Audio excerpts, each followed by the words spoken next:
Hello viewers, last వీడియోస్లో టాలీలో purchase and sale bill ఎలా enter చేయాలో చూసాం. ఇప్పుడు పేమెంట్ బిల్ ఎలా ఎంటర్ చేయాలో చూద్దాం. గేట్వే ఆఫ్ టాలీలో ఓచర్స్లోకి వెళ్తే ఫస్ట్ పేమెంట్, ఇక్కడ రైట్ సైడ్లో ఓచర్స్ కనిపిస్తున్నాయి కదా, ఇందులో పేమెంట్ సెలెక్ట్ చేసుకోవాలి. లేదా F5 షార్ట్కట్కి యూజ్ చేసి కూడా పేమెంట్ బిల్ వేయచ్చు.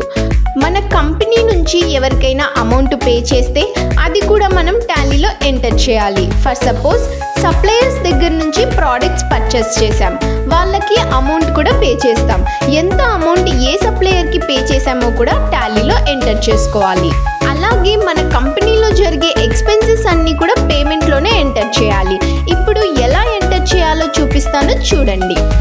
ఫస్ట్ డేట్, ఏ రోజు అమౌంట్ పే చేస్తామో ఆ రోజు డేట్ ఎంటర్ చేయండి. నెక్స్ట్ ఎంటర్ ఇస్తే ఇక్కడ మనం క్యాష్ ద్వారా పే చేస్తే క్యాష్ తీసుకోండి, చెక్ ద్వారా పే చేస్తే బ్యాంక్ అని తీసుకోండి. నెక్స్ట్ మనం ఎవరికి పే చేస్తున్నామో వాళ్ళ నేమ్ సెలెక్ట్ చేసుకోవాలి. ఫర్ సపోజ్ ఆరిఫ్ సప్లయర్స్ అంటే వీళ్ళ దగ్గర నుంచి నేను ప్రోడక్ట్స్ కొన్నాను, సో వాళ్ళకి ఇప్పుడు అమౌంట్ పే చేస్తున్నా కాబట్టి పేమెంట్లో ఇలా ఎంటర్ చేసుకోవాలి. అలాగే మన కంపెనీలో జరిగే ఎక్స్పెన్సెస్ అంటే రెంట్, ఎలక్ట్రిసిటీ బిల్ పే చేస్తాము, ఇవి కూడా పేమెంట్లో ఎంటర్ చేసుకోవాలి.